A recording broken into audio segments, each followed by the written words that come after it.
Assalamualaikum warahmatullahi wabarakatuh. Ananda kelas 12.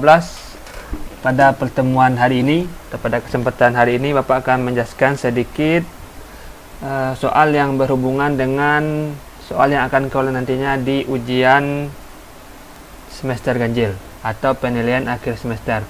Karena pada ujian kali ini ada 3 jenis soal yang akan keluar. Pertama itu soal kelas 10 sebanyak 6 buah, soal kelas 11 sebanyak 9 buah, dan selebihnya atau 15 buah lagi itu soal kelas 12. Dan nantinya akan ada beberapa jenis soal tetap dengan jawaban A, B, C, D, E yang akan Ananda lihat di akun Geskulnya nanti. Pertama yaitu bentuk soal pilihan ganda, masih tetap dengan opsi A, B, C, D, dan E. Kemudian bentuk soal pernyataan sebab dan alasan. Jadi ada pernyataan, sebab, dan alasan. Opsi A Ananda pilih jika pernyataan benar, alasan benar, dan kedua pernyataan antara pernyataan dan alasan itu menunjukkan hubungan sebab akibat. Kemudian B Ananda pilih jika pernyataan benar, alasan benar, cuma kedua pernyataan tidak menunjukkan hubungan sebab akibat. Jawaban C jika pernyataan benar, alasan salah. Yang D jika pernyataan salah, alasan benar. E jika pernyataan dan alasan keduanya salah. Kemudian bentuk soal dengan 4 buah pernyataan. Jadi ada 4 buah pernyataan. Ketika Ananda pilih 1, 2, 3 itu benar, maka jawaban yang benar adalah A. Ketika Ananda pilih jawaban benar adalah pernyataan 1 dan 3, maka jawabannya B. Jika Ananda pilih pernyataan yang benar adalah 2 dan 4, berarti jawabannya C. Kalau hanya 4 saja yang benar pernyataannya, berarti jawabannya D. Jika 1, 2, 3, 4 menjadi pilihan Ananda dan itu jawabannya benar semua, maka Ananda pilih atau Ananda nanti silang di option E.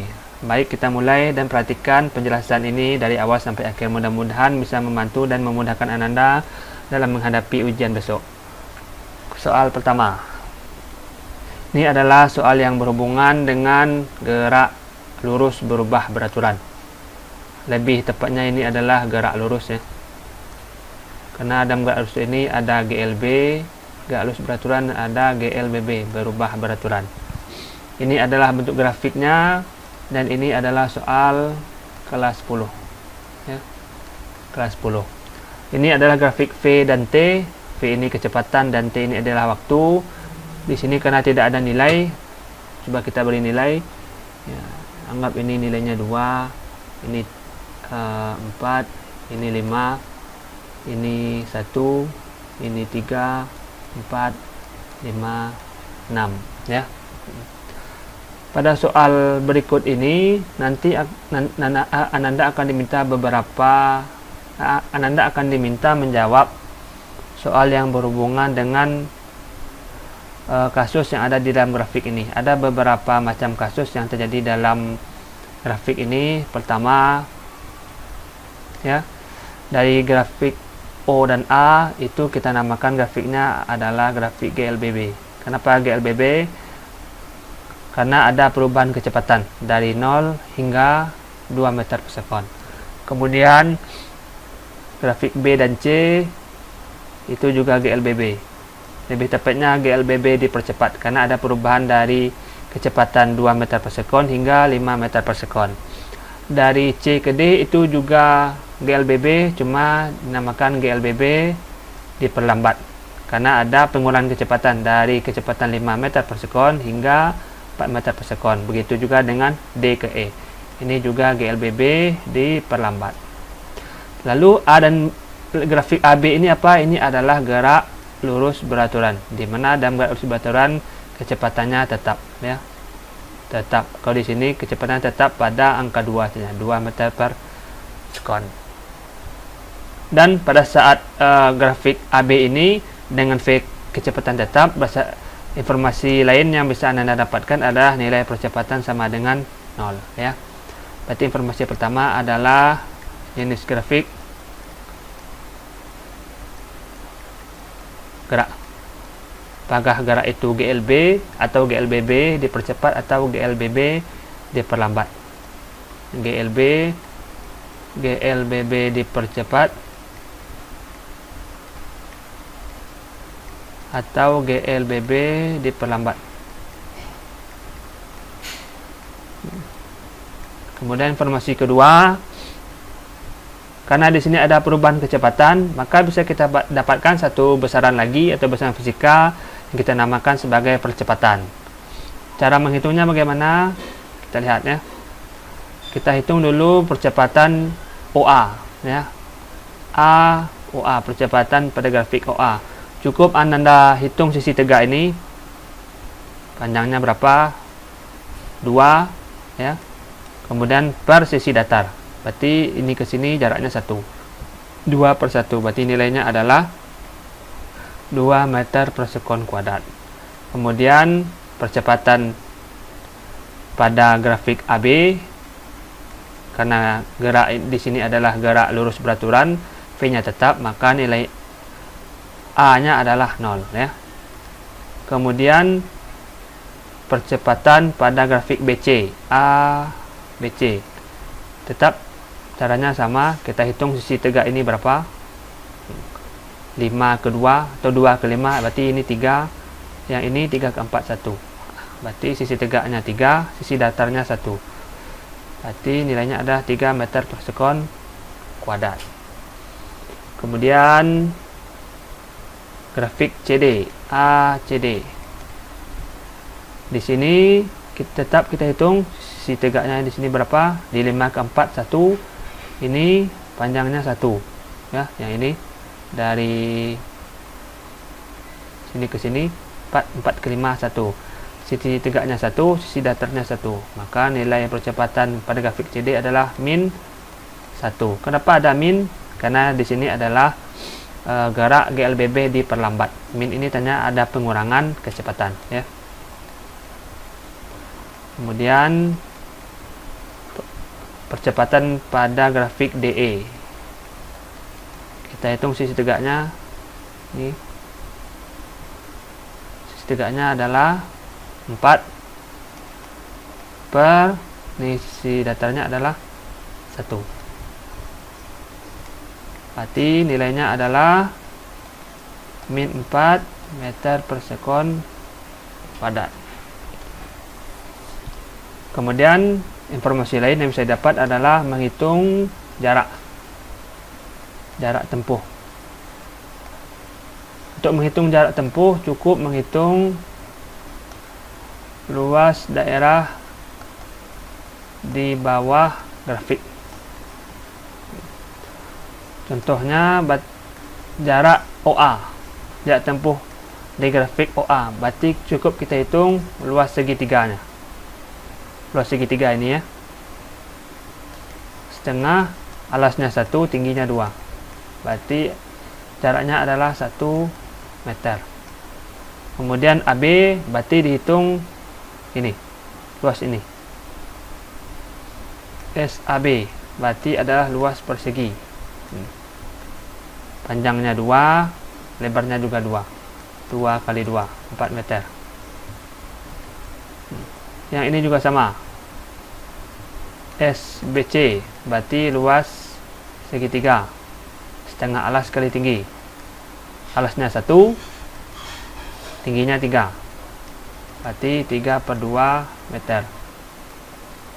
Kemudian jarak tempuh CD dari titik C ke titik D atau pada grafik CD juga luas segitiga. Setengah alas, alasnya 3, alasnya 1 ya. Tingginya juga 1. Berarti setengah meter kuadrat. Kemudian jarak DE, kenapa tidak ada nilai minus pada grafik CD untuk jarak? Karena jarak ini adalah besaran skalar ya. Arahnya tidak ada. Nah, yang ada hanya nilainya saja. Ini nilai. Jadi tidak ada tanda min atau plus di sini. SDE juga luas segitiga. Setengah alas kali tinggi, karena grafik di bentuk bangun yang terbentuk di bawah grafik DE ini adalah segitiga. Ini dia. Setengah alas, alasnya 1, tingginya apa ini? Dari 0 ke 4, tingginya 4, berarti 2 meter. Ya, dari sini bisa kita dapatkan dari masing-masing grafik. Pertama jenis, percepatan, dan luas. Kalau diminta jarak tempuh keseluruhan, berarti cukup ditambahkan nilai ini. Nanti akan didapat adalah S dari O ke E. Jumlahkan ini semua. Luas seluruh item ini 1, 2, 3, 4, 5. 1 tambah 4 tambah ini 5 tambah ini 4, berarti 7 meter.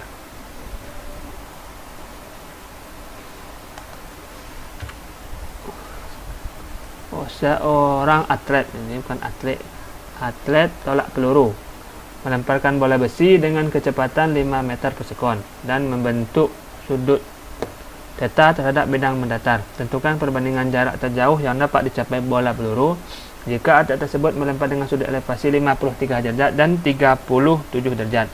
Ini masih soal kelas 10 ya, yang berhubungan dengan gerak parabola. Untuk menghitung jarak terjauh X max bisa Anda lihat di internet atau di buku catatannya kelas 10. Nilainya sebesar P0 kuadrat dikali 2 sin theta cos theta per G ya. Sekarang kini ada perbandingan untuk sudut elevasi yang berbeda 53 dan 37. Maka bisa kita buat yakni bagian 1, ini bagian 2. Berarti X max 1 per X max 2.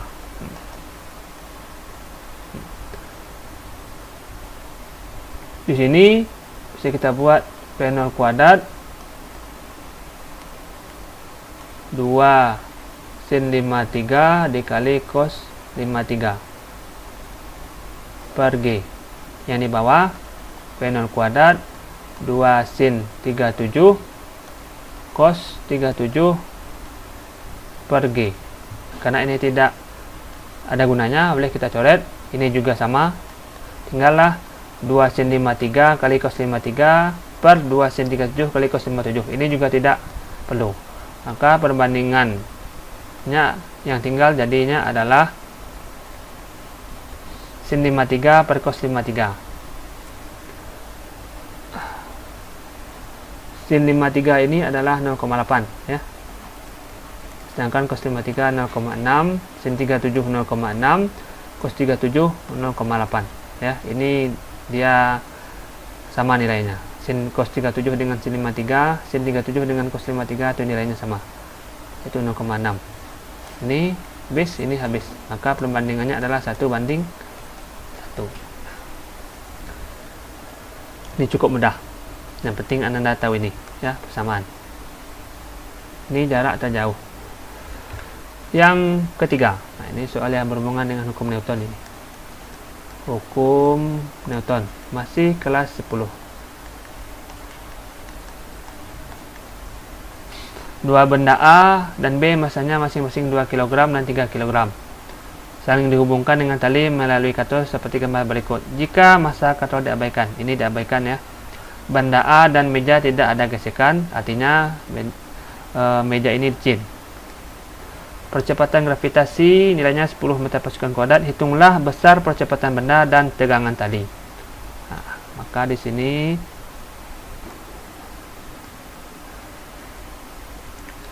ada nilai T, yaitu tegangan tali ya. T. Di sini ada WB yang nilainya sebesar massa B dikali G. Yang di sini ada WA, nilainya sebesar massa A dikali G. Untuk menghitung percepatan benda, kita cukup mengingat rumus cepatnya saja, karena ini terlalu panjang untuk diuraikan. A sama dengan massa yang tergantung, artinya massa yang tidak berada di meja ini, yaitu massa B. Ya, antara A dan B ini nanti bisa berubah. Bisa jadi di sini A, berarti di sini bukan B lagi, berarti massa A. Yang penting ini adalah massa yang tergantung atau massa yang tidak terletak di atas meja dikali G per jumlah massa. Berarti massa A tambah massa B. Berarti nilai percepatan benda, percepatan gerak benda pada kasus ini adalah massa B-nya 3 kg, nilai G 10, Total masanya 2 tambah 3. Berarti 30 per 5. Sebesar 6 meter per sekon kuadrat. Dapat. Yang kedua, nilai tegangan tali. Nilai tegangan tali bisa kita ambil dari sistem ini. Satu. Bisa dari sistem ini. Dari ini bisa, dari ini bisa. Yang paling mudah dari sini. Ya, nilainya nanti akan sama dengan ini. Kita lihat, karena percepatan gerak benda ke bawah, maka nilai T ini akan bernilai positif. Sigma F sama dengan M kali A. F di sini mana? Gayanya, yaitu gaya tegang tali.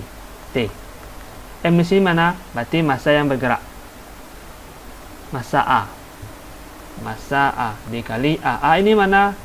Nilai percepatan yang sudah kita hitung. Berarti massa A 2 kg ini, percepatan sudah dihitung 6. Berarti nilai tegangan tali di sini adalah 12 Newton. Cukup mudah. Sebuah bola bermassa 1 kg dilepas. Kalau ada kata-kata dilepas, berarti kecepatan awalnya sama dengan 0 ya. Atau meluncur. Ini satu lagi ya, meluncur. Dari posisi A ke posisi C, melewati titik B. Melalui lintasan lengkung seperti gambar di bawah. Nah, ini yang belum adalah tingginya. Kita kasih ini di sini tingginya 4 meter, di sini 2 meter. Nah, yang penting tinggi atau jarak di sini adalah jarak dari benda ke bawah ya. Jarak dari benda ke bawah. Percepatan gravitasi nilai 10, berapakah energi kinetik bola saat berada di titik B dan titik C? Ini adalah soal kelas 10 yang berhubungan dengan HKEM. Hukum kekekalan energi mekanik. Hukum kekekalan energi mekanik. Sekarang yang pertama, kita lihat dulu antara titik A dan titik B. Berarti ada EKA ditambah EPA sama dengan EKB ditambah EPB. Nah, EKA di sini nilainya adalah setengah M PA kuadrat.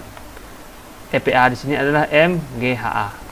EKB yang ditanya, energi kinetik bola. Berarti ini tidak perlu kita jabarkan. Kecuali yang diminta di sini adalah berapakah kecepatan bola saat berada di titik B. Baru ini kita jabarkan menjadi setengah M PB kuadrat. Ini baru kita jabarkan EPB, berarti MGHB.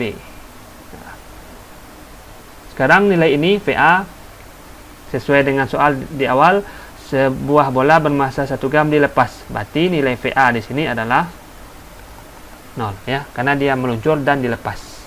Sini 0, yang ada nilai hanya ini, M-nya 1, ini 1 kg, nilai G 10, HA berarti jarak dari bola A ini ke dasar bawah kali 4.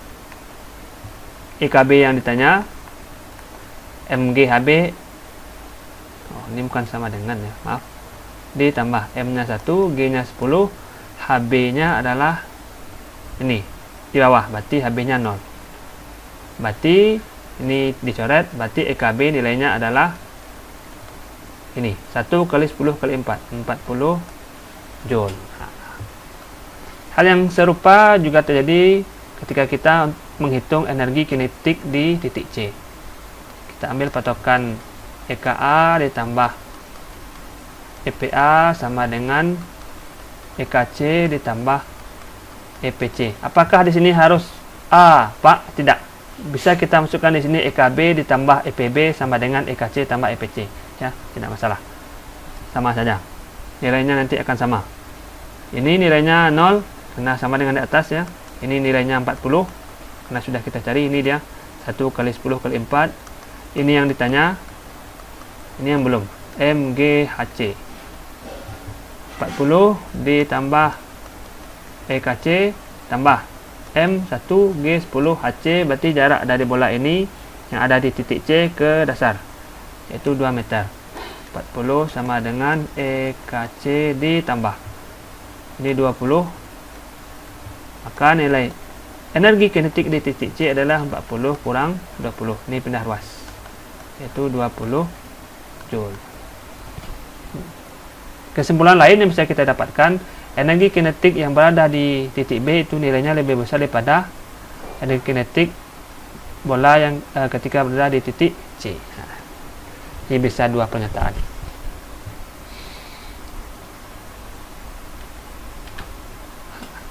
Ini Bapak sampaikan soal pernyataan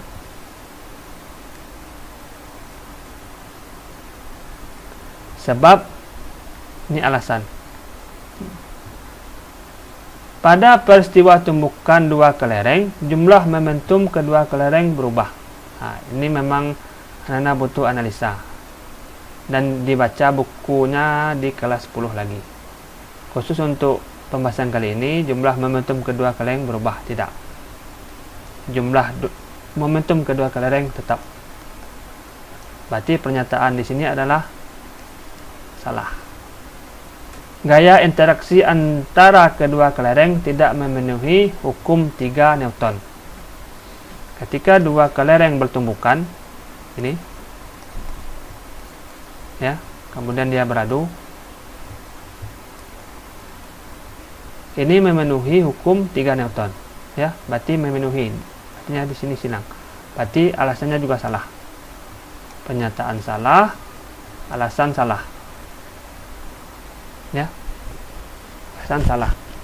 Karena ketika dua kelereng bertumbukan akan terjadi aksi reaksi, dia akan kembali lagi ke arah yang berbeda. Berarti yang benarnya adalah pada peristiwa tumbukan dua kelereng, jumlah momentum kelereng tetap, kemudian gaya interaksi antara kedua kelereng memenuhi hukum 3 Newton. Karena pernyataan salah dan alasan salah, maka jawabannya adalah E, sesuai yang disampaikan pada awal video tadi. Ini yang soal terdiri dari 4 pernyataan. 1, 2, 3A, ya. 1, 2, 3A, 1, 3B, 2, 4C, 4 saja D, 1, 2, 3, 4E. Besarnya periode satu ayunan bandul sederhana tergantung pada. Kalau ada soal seperti ini, kita lihat dia persamaan T sama dengan 2pi akar L per G. Kemudian T itu juga berhubungan seper F. Perbandingan dengan frekuensi. Berarti besarnya periode satu ayunan bandul sederhana bergantung kepada pertama L. L ini adalah panjang tali, ya. Jadi kalau ada bandul sini, ini bola, kemudian nanti diayunkan,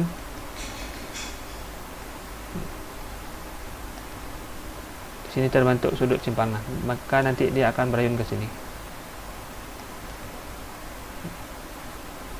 Tergantung panjang tali. Semakin panjang talinya, nilai T di sini juga akan semakin besar nilainya. Semakin lama dia berayun. Berarti ini benar. 3 sudah benar. Kemudian T juga berhubungan dengan frekuensi. Ini benar. Yang kedua ada simpangan. Yang keempat ada gaya pemulih. Karena di persamaan ini tidak ada simpangan atau nilai theta ini, maka ini jadi pernyataan yang salah, ya. Berarti yang benar adalah pernyataan 1 dan 3. 1 dan 3. Berarti nilainya adalah B, ya. Sekarang kita lihat gambar berikut ini. Cara paling mudah untuk mengencangkan baut. Kita lihat. Ini adalah sebuah kunci, ya. Apakah sudah benar pegangan kunci yang dipegang oleh montir ini di ujung atau di tengah atau di ujung sini, agar lebih mudah membuka baut ini, ya. Jadi kalau kita luruskan kuncinya, di sini bautnya atau ini poros. Ini juga sudah Anda pelajari dulu di kelas ini, di kelas 11, ya, berhubungan dengan torsi atau momen gaya.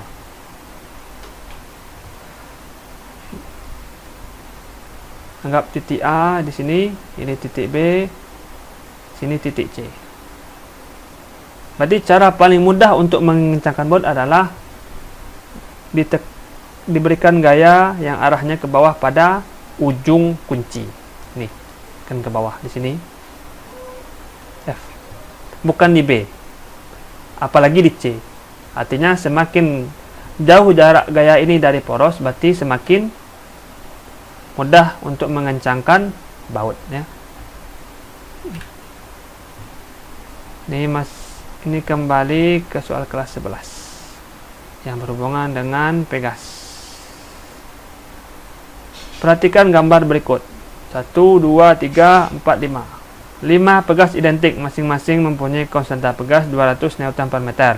Disusun seperti pada gambar di atas. Ini dia. Jika pegas mengalami pertambahan panjang secara keseluruhan sebesar 10 cm, hitunglah besar energi potensial pegas. Apa maksudnya 5 pegas identik? Nilai konstanta di sini K1, K2, K3, K4 dan K5 itu sama, ya. K1, K2, K3, K4 dan K5 itu nilainya 200 Newton per meter. Nilainya sama-sama 200. Untuk menyelesaikan soal seperti ini harus kita paralelkan dulu atau kita serikan dulu rangkaian yang ada agar dia menjadi satu kesatuan. Kalau bentuknya seperti ini, berarti rangkaian antara pegas 1, pegas 2 dan pegas 3 itu paralel, ya.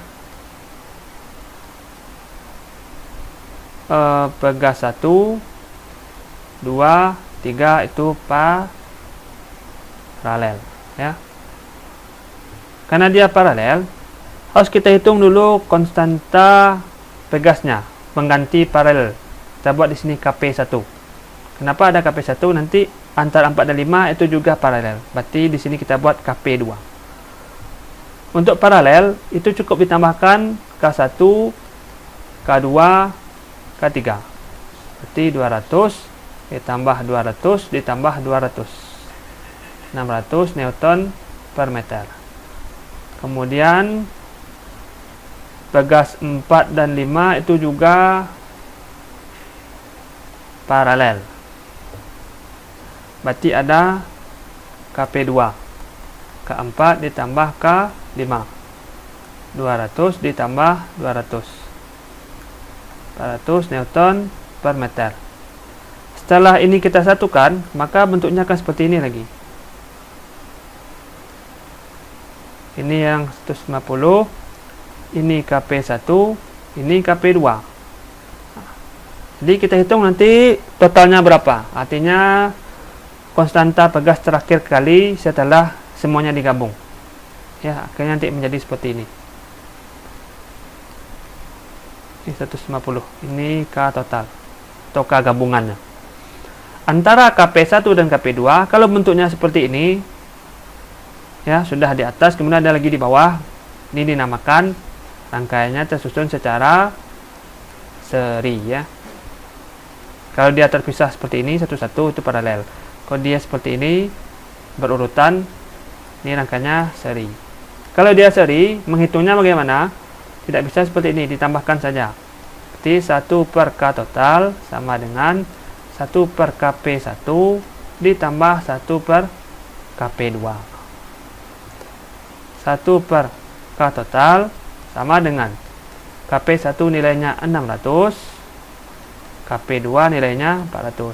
Ini kalau kita gunakan penyebut 1200, maka nilai di sini 2 dan nilai di sini 3.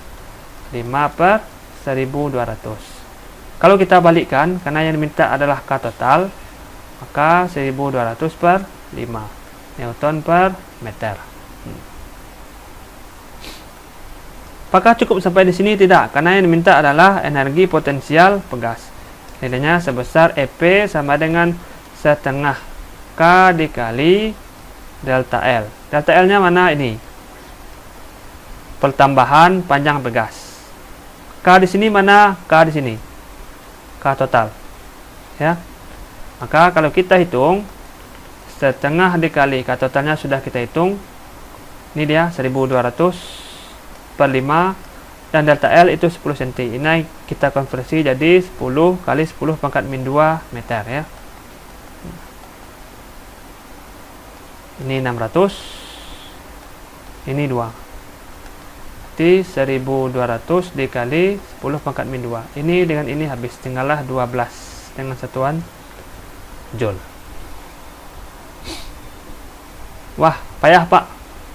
Kalau dilihat saja memang payah. Cuma kalau anda tidak ulang lagi mengerjakan di kertas, akan mudah. Karena sedikit ini. Dan sudah diberitahu. Apalagi nanti ujian tidak akan jauh berbeda dari ini.